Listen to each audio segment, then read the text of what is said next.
Donc il dit qu'il y a des personnes qui peuvent justement décupler les émotions et ce sont littéralement des personnes qui peuvent nous pourrir la vie.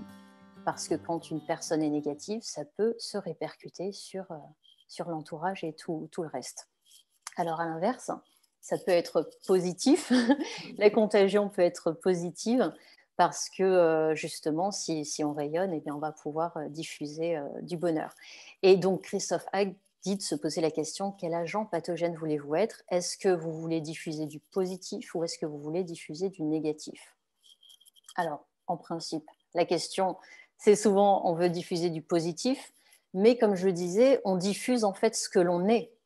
Donc, si à l'intérieur de nous, il y a des choses qui ne sont pas alignées, si on n'est pas vraiment épanoui, ça, on aura beau essayer de tenir un discours bisounours, ben, ce sera quand même un petit peu dissonant. Donc, mais cette méthode, en fait, permet d'activer dans notre cerveau, on a vraiment des neurotransmetteurs, et d'activer ce qu'on appelle une dose. La dose, c'est l'acronyme pour 4 neurotransmetteurs qui sont la dopamine, l'ocytocine, la sérotonine et l'endorphine. Alors, pas besoin des bonnes hormones. Voilà, pas besoin de retenir vraiment tout ça. L'essentiel, c'est la dopamine, c'est le neurotransmetteur de la réussite. C'est vraiment ce qui va nous booster. L'ocytocine, c'est le neurotransmetteur de l'attachement, du lien. Donc, même juste si on n'est pas avec nos enfants, mais qu'on pense à eux, on est relié à eux, donc on va avoir une petite décharge d'ocytocine. La sérotonine, c'est j'ai envie de dire, la sérénité, c'est la fierté, l'accomplissement. Et l'endorphine, les sportifs le connaissent bien, c'est un neurotransmetteur qui agit par contraste, qui endort en fait la douleur. Donc, cette dose au quotidien, c'est justement dans l'entraînement cérébral, c'est ce qu'on va chercher à obtenir parce que ça va provoquer dans notre cerveau eh bien, des décharges d'hormones comme ça. Il n'y a pas besoin de beaucoup, en fait, de quelques minutes par jour suffisent pour nourrir notre corps et élever notre niveau de bien-être.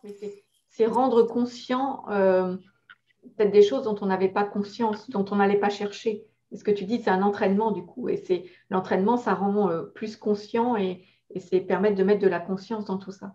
Exactement. C'est le fait de prendre le temps de définir quelques objectifs et de pouvoir justement arriver au bout le soir, de pouvoir rayer sa to-do list parce qu'il y a cette satisfaction quand on arrive au bout et sans transiger avec soi-même et ça permet justement de doper en fait cette satisfaction et cette estime de soi.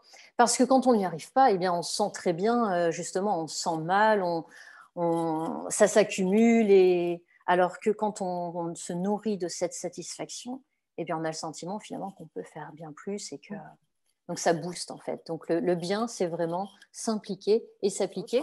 Et donc plus on va être tourné vers les autres, plus on va faire des petites actions, plus on va activer aussi cette dose avec ces 4 neurotransmetteurs et plus on va habituer son cerveau à sa dose quotidienne et pour élever justement son niveau de bien-être. Parce que après, on l'a vu avec la contagion émotionnelle, eh bien, ça va se diffuser. Ça va se diffuser auprès de nos enfants, mais aussi de notre entourage, et même, les études le montrent, l'entourage de notre entourage. Donc, c'est vraiment pour ça qu'on parle de contagion, parce que, et ça peut aller très, très vite. Donc, vraiment, je vous invite à activer au quotidien votre dose, ces 4 neurotransmetteurs, par ces 3 petits mots très simples. Vous connecter, ça prend 1 à 2 minutes le soir de se dire qu'est-ce que j'ai vu de beau aujourd'hui, qu'est-ce que j'ai fait de bien et en quoi j'ai été connectée avec d'autres.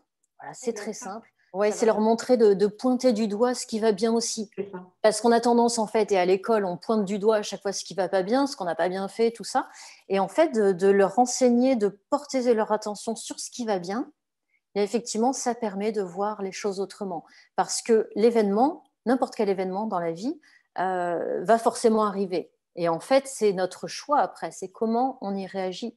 Est-ce qu'on se victimise et on se dit « Ah là là, c'est la fin du monde, je ne vais pas y arriver » ou est-ce qu'on se dit bah, « Au contraire, on a déjà surmonté des choses ». Donc, et du coup, pour les émotions, c'est pareil. Il y a quelqu'un qui nous agresse dans la rue, on a le choix soit de s'énerver, soit de répondre différemment et de surtout pas se laisser impacter en fait.